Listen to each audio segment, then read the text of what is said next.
Here we go, Barflies. Welcome to the Barfly Tailgate Show. You already know it's live. It's done by Barflies, for Barflies, and all the other Bears fans out there. We got a huge show for you guys planned today. All kinds of things going on. Let me get to this thing quick.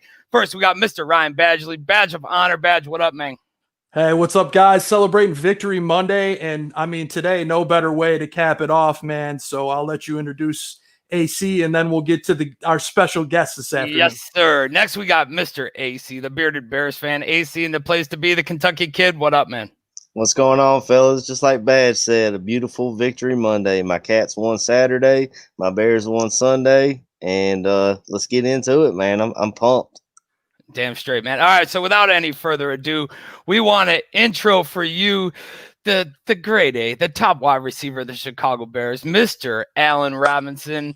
Allen, welcome to the Barfly Tailgate Show again, man. We appreciate you coming back for a second round. How's things going, brother? Things are going well, man. Thank you guys for having me. Of course, man. Of course. Hey, we're going to run right through this thing. We know you're short on time. We want to run right through this thing, pop some questions your way. We'll do some football questions. We'll hit some within reach stuff. We'll talk about the virtual event tonight, man. And, we'll just kick it from there. So I'm going to start this thing off with Mr. Badgley. First off, happy Victory Monday. Thank you for bringing cheer to all of our hearts. But I'm going to start this thing with Mr. Ryan Badgley. Badge, go ahead, send it, man. Yeah, Allen, thanks for joining us, man. We've been supporting Within Reach for the last year, trying to help grow what you're trying to do in the community, man. And to have you on with us, it's again is such an honor, man. And I want to talk a little bit about yesterday and getting to that 5-1 as a Bears fan. We're all smiling, feeling happy. Knowing where you guys are right now, being 5-1, and the offense, really still hasn't had that game yet. You guys got to feel really confident knowing it's coming. How do you feel it sitting at 5-1, knowing you offensively haven't played your best ball yet? Yeah, I think that's exactly what you said is, confident, confident in us that we're going to figure it out and find that. We haven't had that breakout game yet. I thought we played really well throughout the course of the season in different situations. We found ways to win games. I think in NFL, that's what's most important. But again, everybody wants, the fantasy points and the stat lines and stuff like that, so we haven't had that sexy win, if you will, so again, everybody's hunting for that and searching for that, but at the end of the day, I think that, looking back at even how it was on the team playing, man, me, Jimmy Graham, Nick Foles, Coach Nagy, we sat there and talked about that, again, how we can get this thing going, but at the end of the day, we can't get too frustrated and tied up into certain things. We're at 5-1, we got to just continue to improve and make the necessary changes, as we go. And being and having that conversation with those guys, that's you guys are veterans. That's veteran leadership, having that conversation.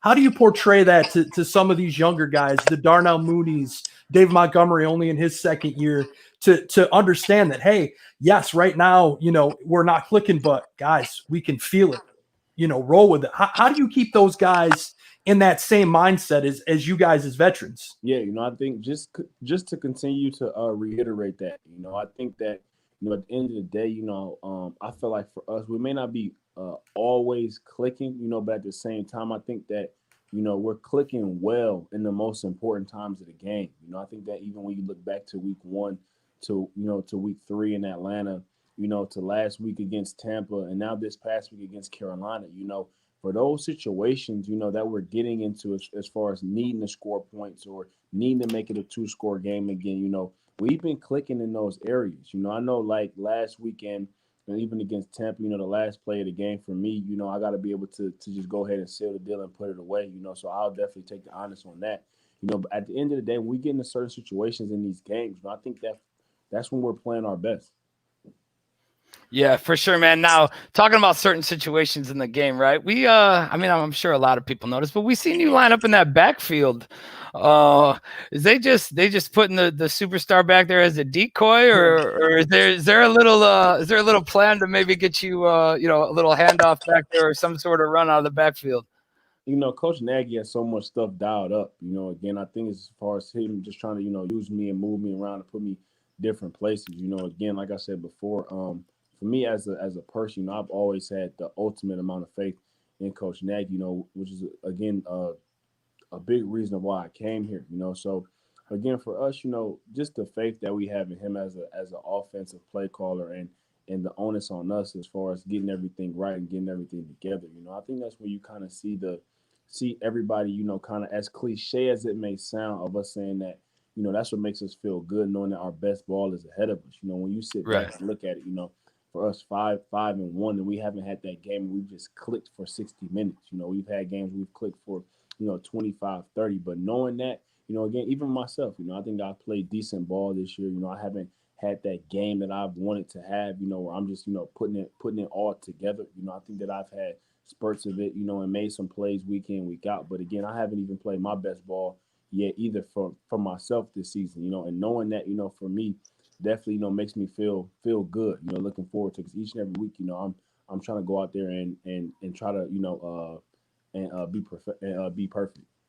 Yeah, for sure, man. And I know we've seen a couple that we were talking about on the show yesterday morning where it's like 4 plays in a row, just A-Rob, A-Rob, A-Rob, A-Rob, and just moving that ball downfield, the big 3rd and 9 yesterday. I mean, there's we see it, man, and we know it's coming too, and we know that there's it's going to take some chemistry. It's going to take some all getting together and whatever. And I think everybody's waiting for the top on this thing to just blow off so we could turn around and smack the rest of the media outlets that, that are. For sure. I mean, that's the league though. I think that's even what makes it so funny is, when you look across the board, you may see a couple of teams on a year-to-year basis kind of have those or a decent amount of those sexy wins, but other than that, man, everybody else is just, grinding it out. I mean, that's how it is in this league sometimes, man. You got to get your wins how you can get them. Like I said before, everybody wants the fantasy points and everybody wants, the stat line and things like that. But at the end of the day, this is the NFL, So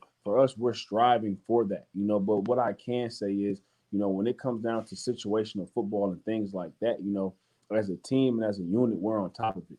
I think that it's just we haven't all played complementary football, exactly at the time needed. We've had our defense get some stops and give us some short fields. We haven't capitalized on touchdowns and things like that. So once we kind of put all that together, man, we know how scary this team can be. Yeah, for sure, man. Before I pass it to AC, I know you were talking about Coach Nagy. I wanted to ask you. So, Coach Furry, right? A lot of us follow him on social media, and he's an inspirational dude, man. And I mean, I'm sure more so on the field or in the locker room, but what does Coach Furry bring to the table? And like how inspirational is he? Throughout. I mean, this guy just on social media and that, and talking to him on the side here and there, he seems like he brings it all the time, man. How is he, to have as a coach? That dude's fired up 24/7 from the moment his eyes crack in the morning to the moment they go to they close at night, man. He's fired up, But again, I think that's it's fun and dope to have as a player, even for having a coach who also played in the league, who kind of gone through some of those similar situations, that you can have real conversations with, whether if it's on and off the field, But I think for him, he has such a high standard of us, and makes that known and pushes us, But again, as a player, for me, I wouldn't want anything less. Even how Coach Nagy kind of came out last week and challenged the offense and things like that. For me, as a player who want to be the best player that I want to be, you don't want anything less. You want to be held to the highest of standards. Like for me as a player, I want to be held to that high standard. I want every part of my game to be nitpicked. And again, for me, I like it and I embrace it. Even as far as the media stuff, when I get on Twitter, I'm a person who's very active on Twitter. But again, I see all the media reports and stuff like that. And for me as a player, all that stuff is just challenges me and create that chip on my shoulder even more. And again, I appreciate it and I embrace it. Yeah, I wanted to ask you about the rookie Darnell Mooney. How is he? Because I feel like he just kind of bursts onto the scene. Us Bears, myself included, I wasn't sure who he was until they drafted him, and then I did some research on him, and I was like, okay, what is it like? I feel like it's a mentorship from you to the younger wide receivers, and I'm sure everyone else on the offensive squad. But how is it? How is Darnell Mooney? In the film room, in the weight room, and stuff like that. Yeah, man. He's one of those guys who for me, I really enjoy kind of being a mentor to. I don't even want to say mentor because he's a person who seeks out the knowledge of wanting to be the best player he could be so much. So again, for me, it's fun, man. When you got a rookie like that, man, who wants to be as good a player as they can be, who wants to maximize their opportunity as much as possible. Man, it's fun, and it's easy being a vet, with a guy like that and playing alongside a guy like that, man. Like it's been fun, man. Since we drafted Mooney, me and him got a chance to work out together this past summer in Tampa before we even kind of got on the field as Bears fans. So even as Bears, but even then as I got a chance to get on the field with him and kind of see what kind of guy he was, man, like that dude is a worker, man. He wants to be the best player that he could be. Whether that's catching jugs on Tuesdays, when we don't even have practice, or taking care of his Nice. body.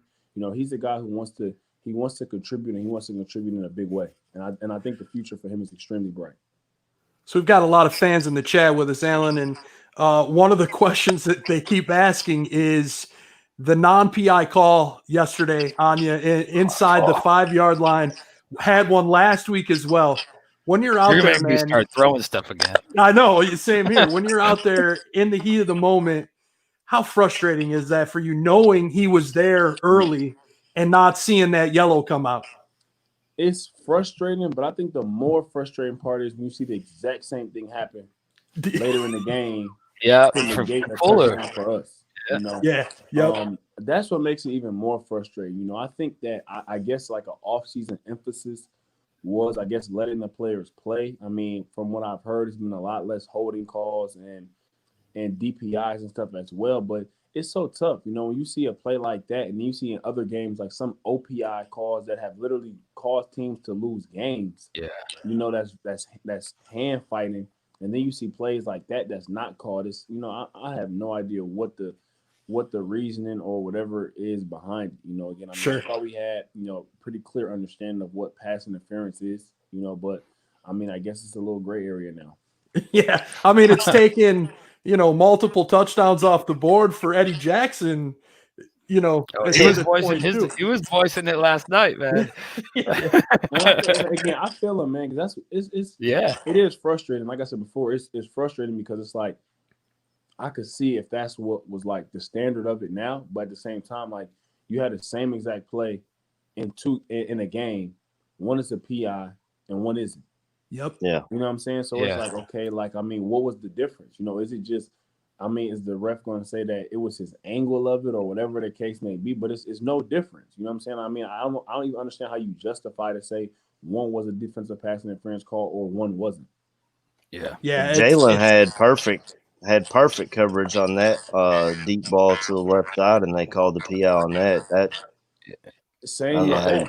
It's like, man, it's like I said before, I have no idea what it is. I was even asking Coach Furry. I think that this year, I think it's been what? I think we had a DPI in this game. I think Javon they called one up for somebody guarding him. So I think that's like maybe 2 for us on the year, and just in 6 games, I think that's like pretty low. I would say, again, I don't really know how many other flags we've had as far as like defensive holding and stuff like that. But at the end of the day, for us, we try not to get too frustrated. You just got to live with it. We see Matt get right all the time, all game. So yeah, next play, next up, kind of got to follow that mentality. Well, Alan, we talked a little ball with you. We want to get into the special night you have tonight with your Within Reach Foundation, a night within reach. And why don't you tell some of the barroom listeners what's going on tonight with your event now? That we're in this COVID protocol. Obviously, you can't have a whole room full of people. How's this going to work tonight? Yeah, so for any other information, go to allenrobinson12.org. But how it is you can purchase tickets or to log into it, and it will be done virtually. And then at the same time for us, it's typically a very intimate event, where players can come and have dinner and meet some of my teammates and myself and kind of interact with us a little bit and have a live auction and things like that. But unfortunately, we can't, like you said, due to COVID-19. But we'll try to make the experience as enjoyable as possible by still having a live auction, still having some other pretty unique things that will be able to be auctioned off. And I'll have some of my teammates on the Zoom, so you can kind of chat with those guys as well. So again, I mean, this is a big fundraiser for us. Again, this is kind of the driver for our back to school event, for our Operation Elf event, for the things that are helping us put reading rooms in boys and girls clubs. And then now, even with COVID, we've been able to try to give back by partnering with the Greater Chicago Food Depository by giving food to some families, who have been affected mostly by COVID, due to lost jobs and due to kids not being able to have free lunch and stuff in school. So the household is a little bit filled. So again, this right here is our biggest fundraiser and biggest opportunity to be able to make an impact in the community. Yeah, and on that one though, so on that one, now I told you last time, I know when we talked that, my sister's a Chicago public school teacher, and I explained everything to her last time, but with COVID and the whole virtual learning thing now, a guy, that another follower and a guy that we follow on Twitter, Ross Reed, had put out this morning that since the beginning of the school year, 15,000 kids in the Chicagoland area haven't gone to school. Like they just don't sign in the morning. How is the foundation, I guess, trying to refocus because of this change, and how's the refocus or any of that to where, we can kind of get them to where they need to be and or get them the assistance that they need, now that it is a total change of the learning environment. Yeah, man. It's been tough, man, because it's like now what makes it even more tough is the fact that you're kind of dealing with technology, so it's like you have some kids Right. who may not have access to a laptop or access to a cell phone to be able to log into certain stuff, so it's extremely tough, even as far as, trying to get into some of these public schools to even figure out what kids need what, that's what makes it extremely tough, so even for us, we found that the biggest benefit with us is working with the Boys and Girls Club, because we're able to get back a lot more feedback and a lot more information, as far as who needs what and how that goes. But even now with COVID, we haven't even been able to really get into the Boys and Girls Club, how we normally are, because, nobody's going, so again, it's been extremely tough, man, for us, again, we're trying to figure out all ways, I think the biggest thing for us that popped out from, gaining information around the community for sure was was food, again, like I said before, those same kids who normally get free lunch and things like that, we're not able to get those meals when that's breakfast, lunch, and even some dinner, and at the same time, you have even some of those kids' parents, who have now been laid off from jobs and things like that, so for us, the biggest thing was that we found was food, so again, as we kind of get deeper into this year and into next year, hopefully, we start to at some point get past this thing, but we're trying to find more and more ways on how we can, better and impact, the things that we're doing. Yeah, for sure.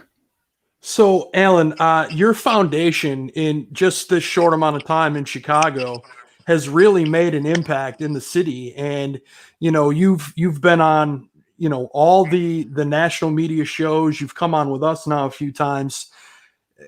It's got to feel amazing knowing that what your foundation is doing is making a difference, and kudos to you for that. How does it feel knowing that you're improving the lives of these children, tenfold just by doing something like this? Yeah, it's a great feeling. It's a very good feeling. Like I said, especially when we get to like around Christmas time, being able to take some of the kids and their families shopping, and things like that, being able to see the looks on those kids' faces, is always priceless. And at the same time, it's a testament too to the city of Chicago and the support that we have gotten, because again, I mean, we can't do this on our own as far as being able to do all these different things that we want to do. Granted, I have the platform to kind of create the initiatives to be able to do it, but we've had a lot of support around the community, as far as coming to our events, being able to donate, on the website and things like that to make all these things happen. So again,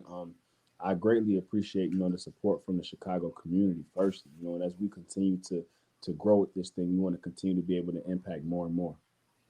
Yeah, I just put up the auction site at the bottom of the screen, guys. So if you're watching live and you're looking to bid on some of these items, just use that web address at the bottom of the screen there. And I'm going to put these balls up here for just a second. So here are the footballs that Alan will be signing for us. And guys, you're going to have an opportunity to win one of these Allen Robinson autographed Barroom Network Badge of Honor footballs. If Alan's going to sign them for us, simplest thing you're going to do is have to just make a donation to the Allen Robinson Within Reach Foundation, and you can win those footballs. So a really great job by the ball girl putting those together, and Alan and his whole Within Reach Foundation team for working this out. Bobby, I'm going to send it back to you because I know you got something surprise here for Alan here before we let him go. Yeah, we'll wrap this thing up. But Alan, I just wanted to let you know, man. So we deal with a couple sponsors with not only the Within Reach Foundation, but Manscaped, and then we got another one, Accelerate Mortgage, and one of our sponsors, Chicago native Mike Kaser, president of Accelerate Mortgage, has generously decided to donate $7,500 to the Within Reach Foundation today, and greatly supports everything. Yes, sir. Greatly supports everything you're doing in the community and on the field, of course, man. Childhood friend, and he's a great dude, man. And he was going to come on with us today, but he was at Game 7 last night for them Dodgers, and I seen that Mookie Betts tweet too. So don't act like the man is grabbing everything, man. I know, unreal, but definitely, man. We appreciate it. I mean, people don't understand how far 7,500 can go. As far as, food, as far as books for our reading rooms, back to school stuff, Christmas stuff, we appreciate that so much. Yes, sir. And I just want to thank Accelerate Mortgage for hooking us up and helping us out with that. They they were just right there right away, man. They responded right back with, yeah, we're in, let's do this. So without a doubt, man, we appreciate everything you bring, not only to the community, man, to the field, to this team, and joining us, man. It's obviously, we back you 100% with everything, man. And sorry I couldn't get any dirt on you, but next time we'll see what happens. I appreciate it, man. I really do. Thank you guys for having me. Yes, thanks sir. so much, Alan. Man. All right, man. Take it easy. Y'all have a good week. Take care, man. Have a good one, man. There we go, Barfly. That was the man. Man, you know what I'm saying? Great. That's 12 in the house, man. He's there. He's just chilling, man. He's ready. KB. He was ready, just firing back and forth, man. And the pre-show talk and that, and just the continuous support that not only from this partnership, Edge, like, this thing's a good thing, man. Like, back and forth all the time with these guys. The Within Reach found it. We didn't even tell them yet about the donation. Yeah, they don't even know yet. Yeah, we didn't want the first person to find out. Yeah, we didn't want them to spoil the surprise, man. But we're gonna be bringing you guys the Accelerated Mortgage. We're gonna be bringing you an accelerated, a little, accelerated segment. So we'll do that thing up and go from there. But I mean, man. Just a great interview all around for you guys. Check out this GiveSmart link, man, for this auction. Because guys, I'm telling you, the prizes. Oh my gosh! I mean, there's an autographed Paul McCartney bass guitar that you can win on this auction. Yes, for Bears fans, I know that's pretty much everybody in this chat is a Bears fan. There's Bears autograph stuff that you can win.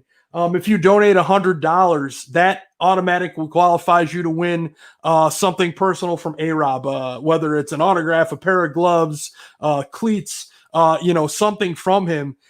This is the partnership with them and us is something I'm very excited about. I have been since we announced it. And the reason for that is you guys see it. Alan is such a great person. This is a genuine guy. Only on the field, but off the field as well. He's a family guy, a family man, and he just wants to do good for the people in the community that he's in. So it's an honor and a privilege to have this opportunity to be able to speak to him and partner up with his foundation. And, badge of honor, this is what it's about.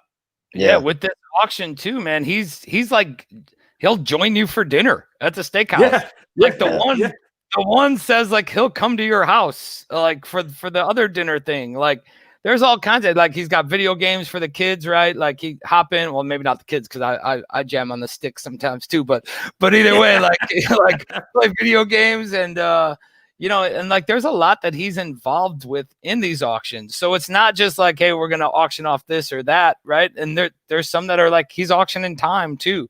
I don't know how he's going to do this when we're going to be in Tampa Bay in February, but I'm just saying, man, you know, this dude's bringing it to the table, man, and really increasing, you know, just the livelihood and the quality of life of people in Chicago, man. So, man, I gotta say, I'm not from Chicago, but I grew up, you know, in public housing, free lunch, so I know what those kids go through. And for Allen Robinson to go out of his way to help people out like that, it's incredible. And you can't say thank you enough to somebody that does stuff like that, uses their platform for something for good. You know what I'm saying? It's just shout out to A-Rob, man. That's just great. Yeah, for sure, man. KB, your thoughts, man. I didn't see you come in until a little bit later, man, but you got to listen to the interview, man. You know, A-Rob's the man, man. Man, he's a genuine guy, man. You kind of see that Midwest blue collarness from him. You know what I'm saying? Because you know he's from Detroit. I mean, dude, to live so close, to have being born in Chicago, living on the South Side, bouncing around to the North Side, to hear the things that you hear about Chicago is great to know that there's people out there trying to actually make a positive change. You know, you can hear the arguments all over the place. Well, people in Chicago do this, man, and it's not about that. You know what I'm saying? It's about these communities that reach out for help. It's about the underprivileged and what they go through on a daily basis. Chicago's Vegas, man. Anything happens in Chicago, bro. Everything happens in Chicago. Yeah. So to have somebody who's willing with that type of platform to come into these neighborhoods, to come in and help these kids out, these children that need this help.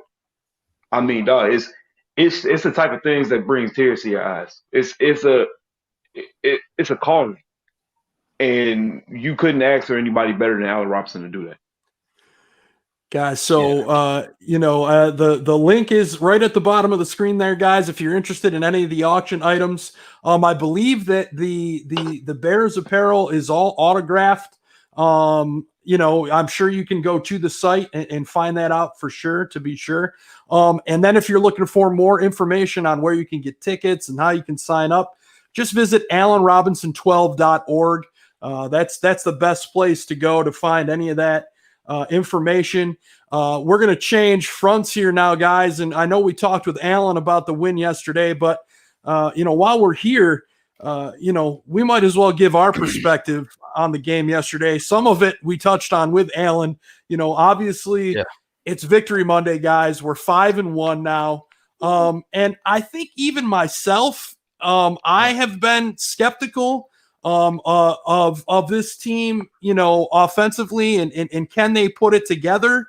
And I feel as we move on each game, I'm starting to feel a lot more comfortable. I think I said it yesterday. The Foles move at first, when this all first went down, I was not a fan, but man, this guy is growing on me. He was fired up after this game yesterday in his post-game presser.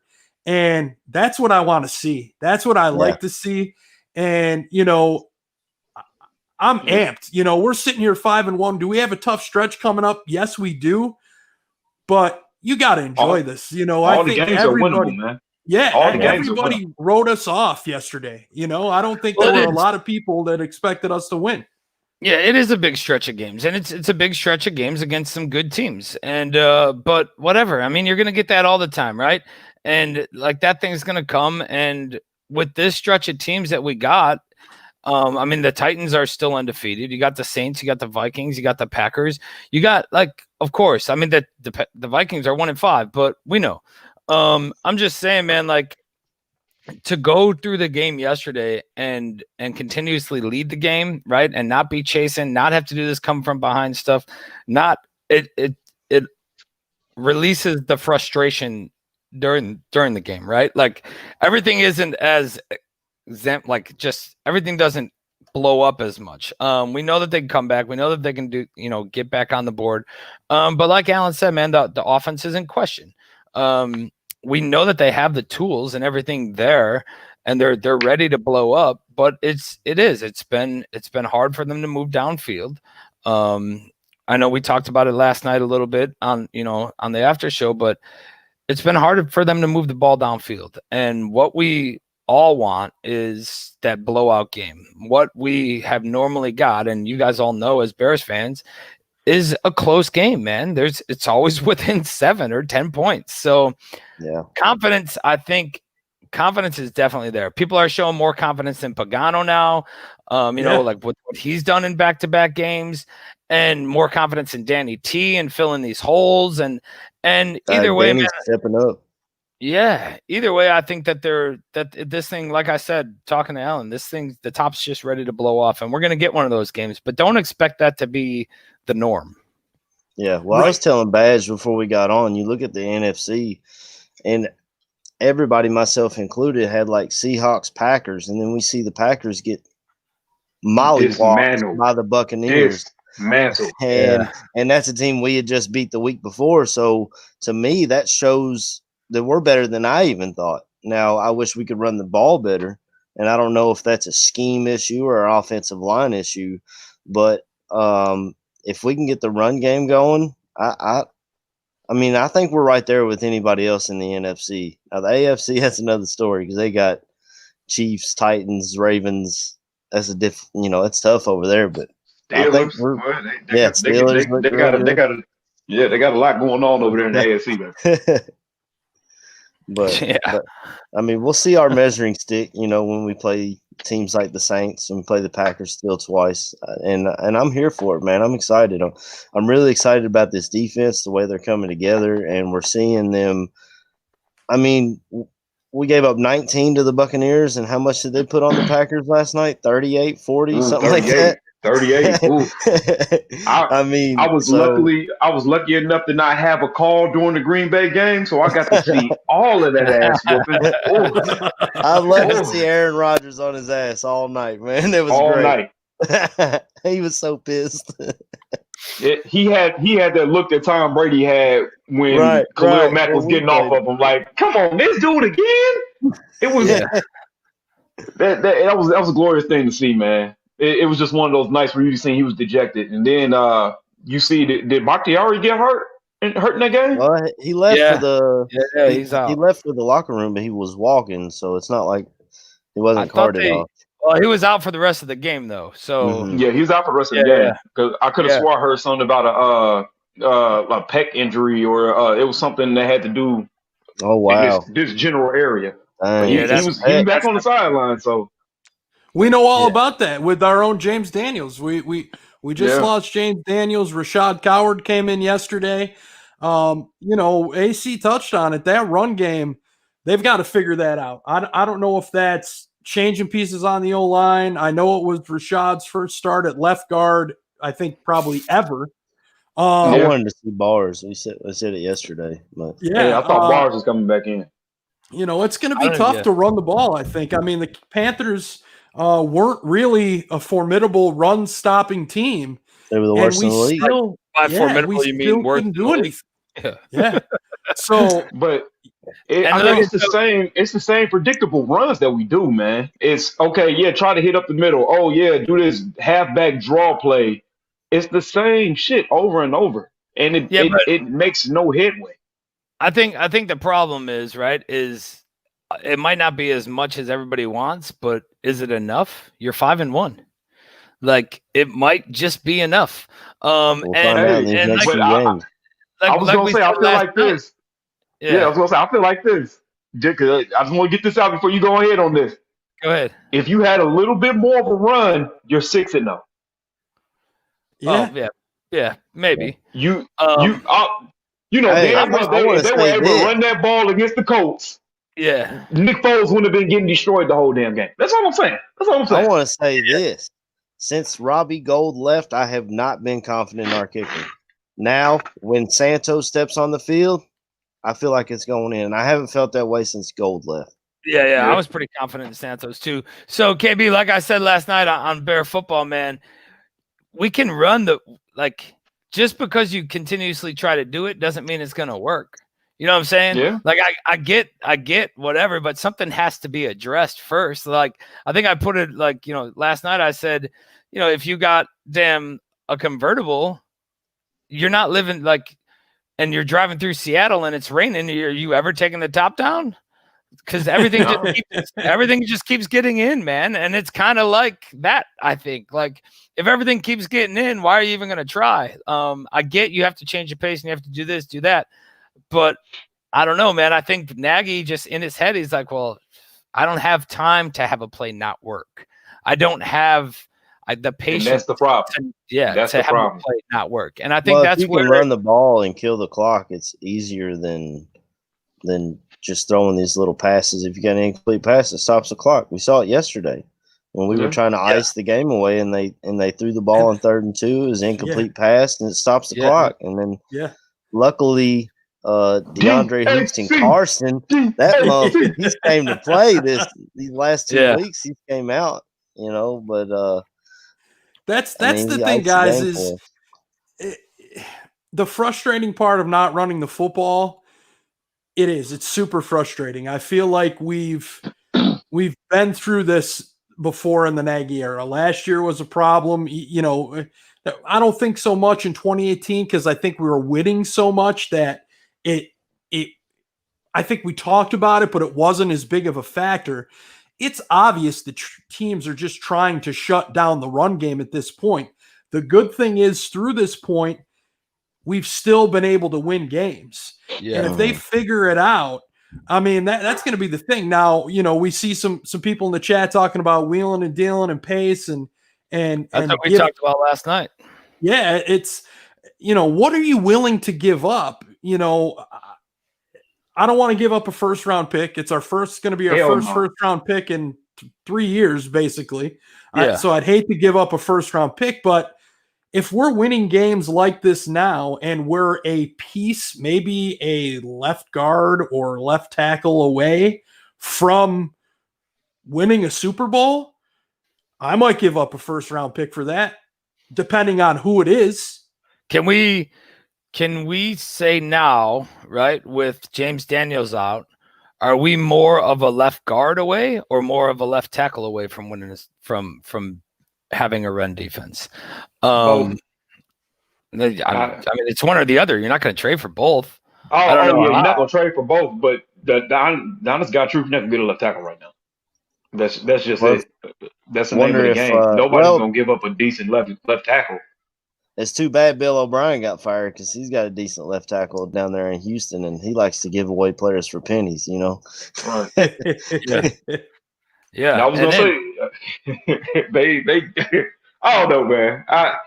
It's rough right now because you have one issue and then another issue was created. So we all know Charles Leno. It is what it is. He's average.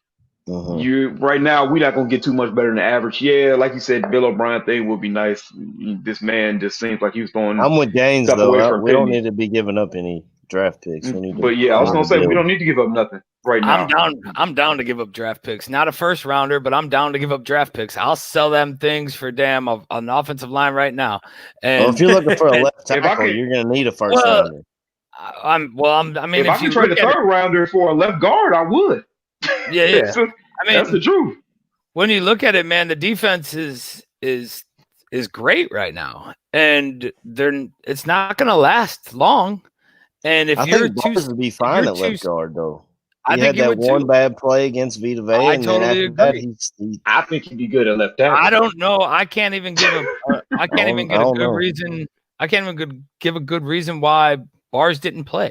Something had to happen because he had a shoulder injury.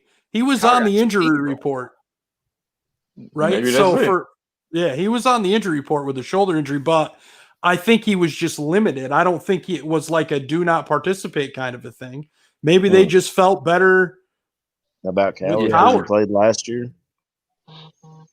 Yeah, I mean, the one thing, and I know everybody hates him and whatever. The one thing good about Leno, if you want to call it that, right? I don't hate is Leno. I think like KB said, he's I don't hate average, him and either. I I think expect he's more than average average. too. But Yeah, I was gonna say this dude's got he's 84. average left tackle. I think he's got 84 consecutive starts, Yeah. right? Oh yeah, he doesn't get And hurt.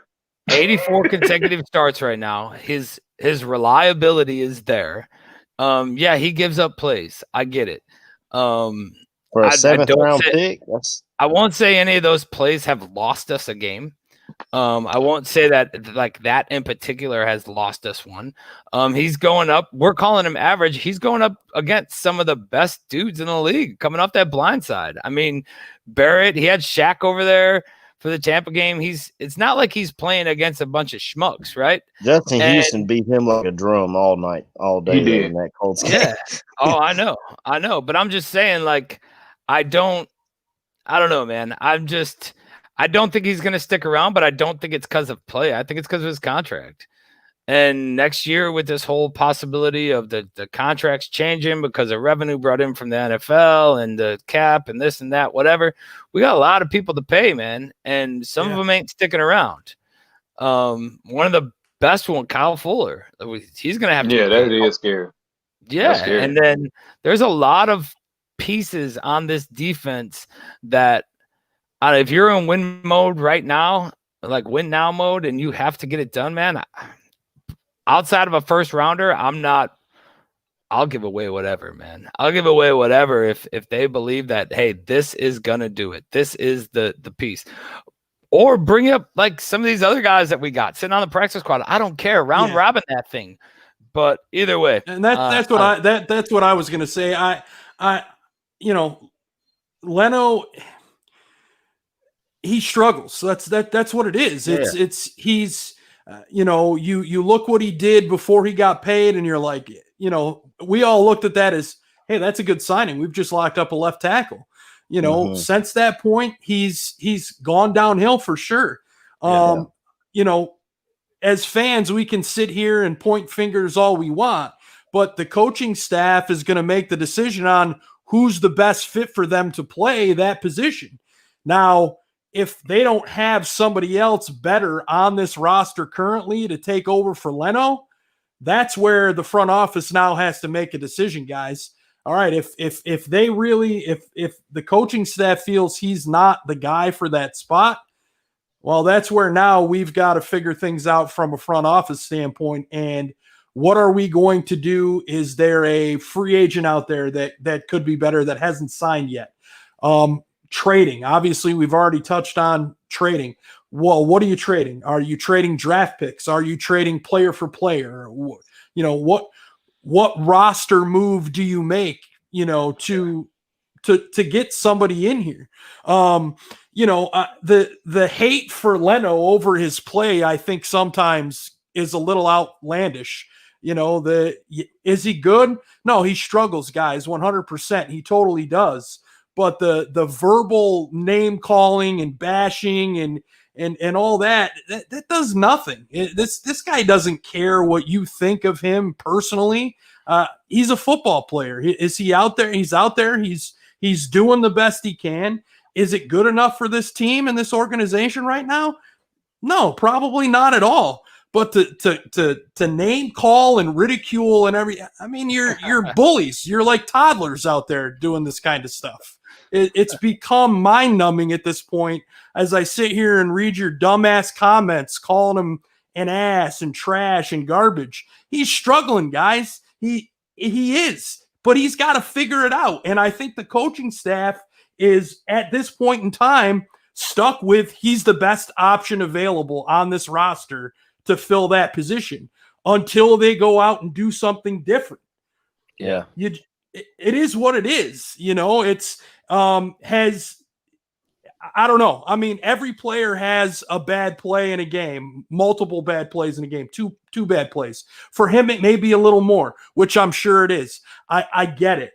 But it is what it is. Unfortunately, we're not in a position here, as we're fanalists here on the show, we're not in a position to make changes in the Bears front office. Can we make a stink and throw a fit about it? Sure. Do they care? No, they don't care. They don't care. If they think they've got the best piece to win, I mean, we're 5-1. So yeah. I don't know.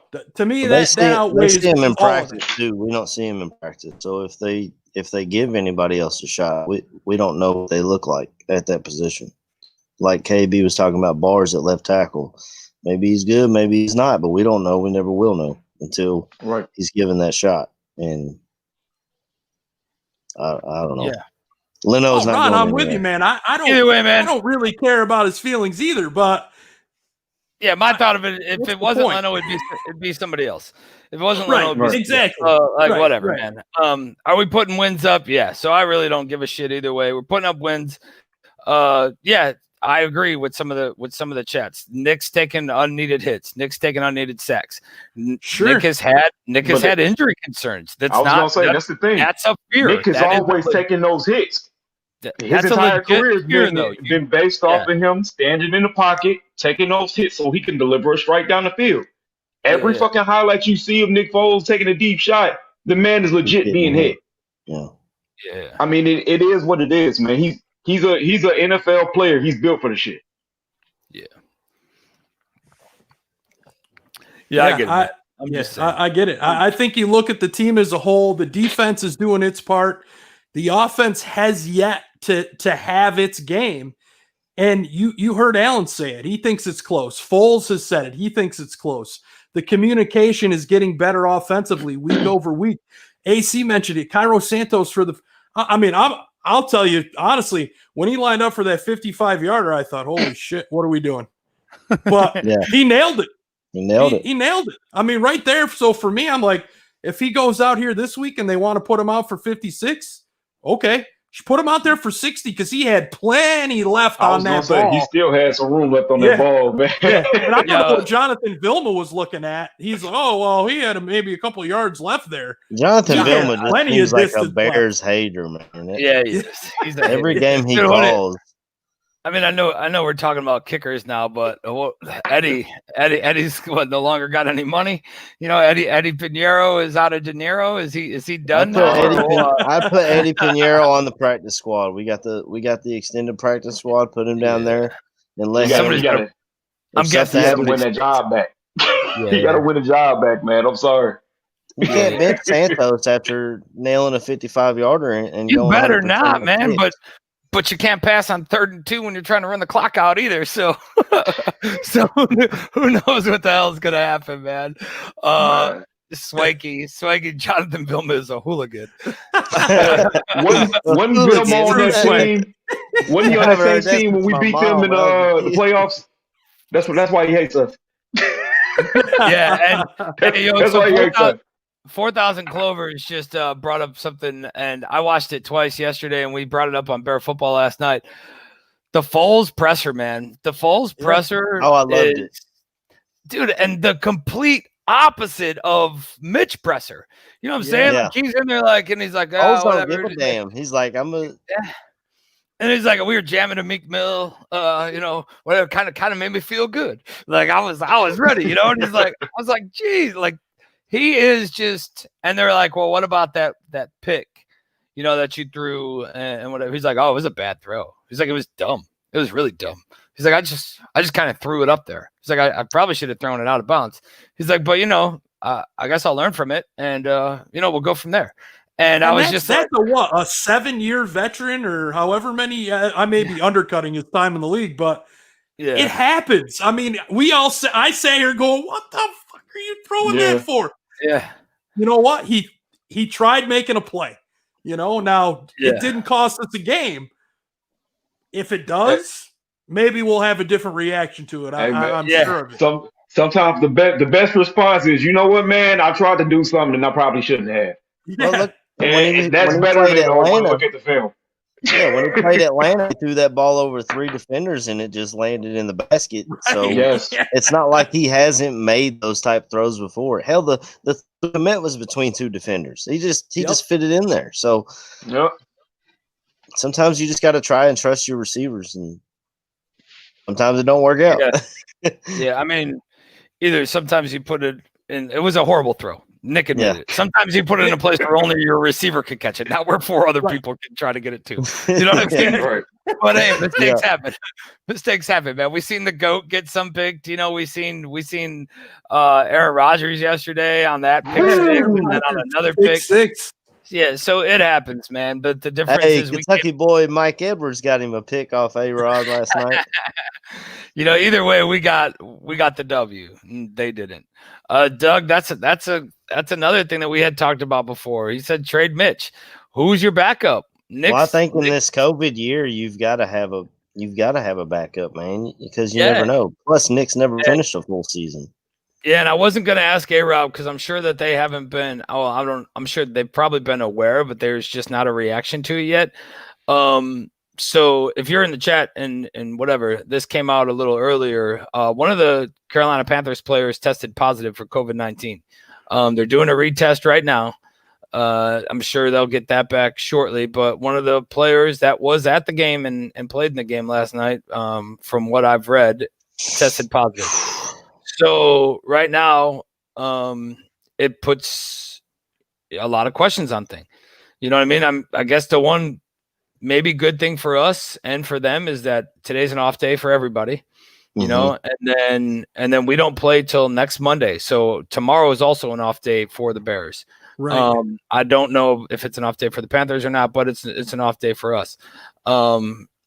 So, I mean, we'll see. Hopefully the test is done again and it's a false positive and comes back negative. But who knows what's going to happen with this? That's right, Wes. We talked trying to understand the Panthers DB. Yeah, we talked about that with A-Rob, man. He didn't understand it either. Yeah. If you want his reaction for that, go ahead and go back.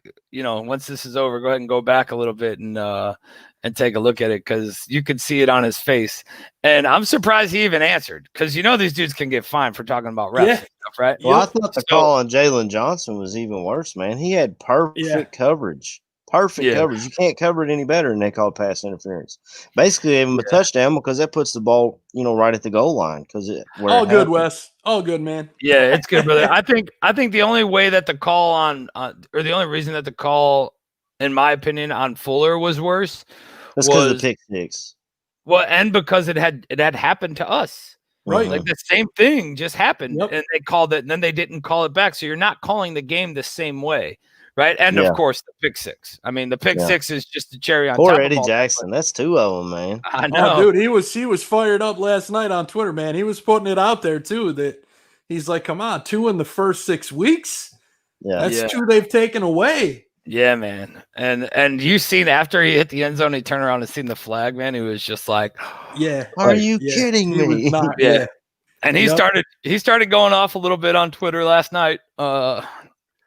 Sharing stuff and talking about, talking about the refs, or the lack of what they're really doing. But this is something, guys, that last year, right? And I meant to bring this up yesterday and I forgot. So you can challenge PI, right? Or is that only if it's called? I don't know. I know it was last year you could, man. I honestly don't even know if you can do that anymore because it's not I think it was in a test phase last year, right? I don't know if you can actually challenge PI anymore. Oh, that was just a test phase? See, I thought they instituted it where if it's called, you can have them review to see if it's really PI. But I felt like it had to be called. It wasn't something. Oh, okay. So PI. So thank you, Jeremy. The PI challenge is gone. So, all right. So it's a moot point, I guess. So last year you could, but I don't think you can anymore, man. And it was there were so many people doing it and so many whatever, right? But either way, man, it's like, how can you not in the same game? Like I get that we've had other calls throughout the year in the other games, but in the same game from the same positional judge, who would have been on the same side. You know what I mean? the same guy. Like, how is that a thing? How does it look different to you? This is great right here. Hey, PFF, how about you start doing something useful and give some ref grades? Dude, who is that? That's great, man. Yes. That's great. Serpentis. Dude, I don't know who that guy is, but I like his demeanor. I like him already. I mean, either way, man, I think it's something that should be addressed and it should be looked at, but they're not going to do it. There's still, granted, don't get me wrong, there's a lot of calls where us as fans and we're like, well, bullshit, and it could have gone either. Yeah. You know what I mean? Could have gone either way. Yeah. But don't tell me 10 minutes ago that this was bad and now tell me that it's good. Because the players now, how are the players even supposed to play? How are they supposed to do this shit? They don't know, like, is this legal? Is this not legal? And, you know, either way, man, like defenders throwing hits, man. They don't know what's a clean hit and they don't know what's a 15-yard penalty. I thought the hit that they called on Kyle Fuller when he hit that guy, they called a 15-yard penalty on him. I thought it was he led with his shoulder. You know, it's not like he was. He did, and the receiver as the one who lowered his head. Right. So when they went back, well, actually, I don't think they went back, but to me, actually, they did go. They would have had to have reviewed it because it was a scoring play. Mm-hmm. You know, so to me, I see that, and I see the offensive player turning to take a hit and lowering his head. To me, it's a clean hit on Kyle Fuller's part. Yeah, and as a defender, how are you gonna? What is he supposed to do? Just stand back and let him complete the catch and spin off of him? Yeah, there's no way to play defense on that. Yeah, there's no way because. You know, because then what? Then there's going to be, well, Fuller's tackling or whatever. I think as a player and the coaches should just turn around and be like, hey, dude, whatever. They threw a flag. I disagree with the flag. Keep playing that way. Do it. Like get it. Like don't go dirty. Don't get frustrated. Don't whatever. Continue to make the hits that you're making. Continue to attack it how you are. And, you know, these guys don't know their head from their ass. It's going to be a different call next time. And let them continue to go. I don't know, man. I'm not really sure how they approach it or if they even say anything. They might not say shit. They might just don't show any frustration except for the frustration with the call. And then the player knows, hey, it's good. You know, and just when they look at the tape, they'll probably just be like, screw these refs, Kyle. Just do your thing, man. Yeah. Jonathan with a great point here. When Mike Pereira came in, he said clear shoulder to head contact. To me, on the broadcast, the way they were talking, they were making shit up. I mean, you're a fan sitting here watching these broadcasts, and I'm not a professional broadcaster, but I broadcasted sports for 15 years. You need to be honest with the people, whether it's watching. I did radio. So those people they can't see anyway. So they're taking what you're saying and believing what you're saying. For Mike Pierre to come on and say it was clear shoulder to head, it was not clear. He hit him in the shoulder. The guy lowered his head. And for Fox to allow that, that just threw me for a loop yesterday, guys. The way, you know, Jonathan Vilma. Yeah. I mean, Bobby's showing it right there. It, to me, it's just a terrible on Fox's part. I mean, that's just a horrible analogy. And I've always liked Mike Pierre too. I always thought he was a decent official, and I've always pretty much agreed with him in the booth. But yesterday, I lost a lot of respect for him there yesterday because that was just awful. And the way, you know, we touched on Vilma earlier. I mean, just so one-sided. I know Greg Gabriel put a tweet out earlier today as well, talking about him. You know, when you're watching it in an NFL game and you can tell the announcers are pulling for one team over the other, and that's kind of a little, I got a little bit. Are we the only, I mean, so everybody knows, hands down, like whatever. I already know everybody's going to agree that Chris Collinsworth, like, just rides Aaron Rodgers' damn the Oh, whole yeah. time, right? Yeah. So do Yeah. Joe Buck and Troy 100%. Aikman. Besides that, I feel like everybody's always like against the Bears for some reason, Yeah, man. Like, dude. Because like they're they know always, stuff like this happens. They'll get a rise out of it. Look at Lockenfora. He picks yeah. against the Bears every week because he gets clicks, he gets retweets, he gets likes because Dude, he knows the Bears. got more wins. Lockenfora's got more wins than the Vikings, though. How about that? How about that?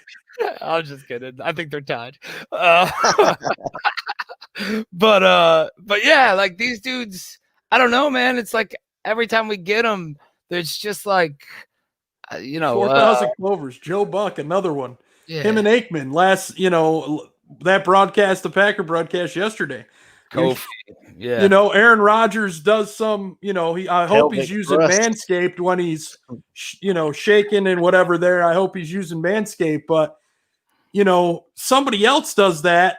It's oh my gosh, I can't believe they just did that. But Aaron Rodgers does it. Why? Because he's Aaron Rodgers? Yeah. That's why it's okay. The Buccaneers made him pay for that, though. Oh, yeah. He didn't pay. He didn't thrust his pelvic anymore after that. Sue blew him, man. Sue gave him a little toss too. Yeah, Man, he did. he Yeah, he was in did. his ear all night too. Yeah. But So I did not to see that- rush you guys here. I know AC's got to get ready for work and whatnot, but we're Monday night next week, fellas. The Rams, Bears on Monday night. Now this is going to be the 13-6 game. the third primetime game that these two teams have played in the last 3 seasons, I believe, right? Because you had one in Chicago last year. We were in LA, and now I think we're in LA again this season. Yeah, Is it yeah. in LA? Yeah, because Santa's sleigh happened in 2018 when they came to Soldier Field. Yeah, the great shutdown happened last year, right? Yep. Or was that 2 So, years ago? Shit. That was I don't 2 years know. ago. Last season I was gone all year because I was in Japan, and that didn't happen That's when I was right. in Japan. Yep. So yeah. But either way, man, it's another test. And I mean, I think you seen the remedy last night. But it's another test, man, and who knows what's gonna come of it. But we just need to keep firing away, man, and keep chalking up these dubs. Yep. It's definitely a tough road. It's not easy, right? But Cowher's gonna have to put his big boy pants on this week if he's the one starting at left guard. Because Aaron Donald's the best defensive tackle in the league. This is something that He was one pick away from being a Bear. God. Oh, I know. Yeah. Just you think those one pick moves like That's why I was Shea okay McClellan. with the Trubisky when they traded up for him. I was like, if that's his guy, go get him because look what happened with Aaron Donald. Yeah. But not that I hate Kyle Fuller. Kyle Fuller's balling out. Oh yeah. But, I think back to Shea McClellan when we took Shea McClellan and Chandler Jones was sitting there when we could have had Chandler Jones. It's they like only took Shea McClellan because he was on the Packers draft board. So they were like, we're going to take this guy away from the Packers. Yeah, what a good plan. Show you guys. yeah. All right, boys. Well, I guess we can wrap this thing up, man. I know everybody's got stuff to do and get out of here. Everybody in the chat and that, we appreciate you guys joining us. Next week, we're going to go live Sunday night at 5 Central, 6 Eastern, because the Bears have the Monday night game. So we're going to do the tailgate show Sunday night, 5 Central, 6 Eastern. We'll try to wrap up the rest of the NFC North games for you that day. I think the Packers are on a bye, though, right? Oh, no, they're not on a bye. The Vikings, somebody's on a bye. But either way, we'll wrap up the other ones for you guys, and then we'll give you, our little thoughts on the upcoming Rams game and what's going on. And hopefully, pray with me, everybody. Hopefully, this COVID thing from the Panthers doesn't affect anything.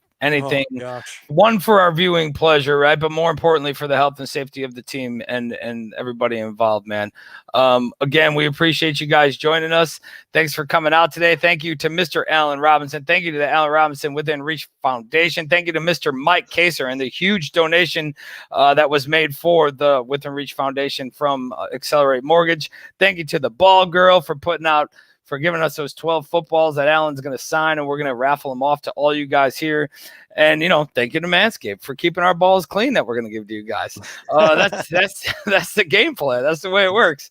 Again, appreciate you guys joining us, man. Share it, like it, subscribe, send it to your friends. And we're going to end this thing with a fat bear down. Bear down.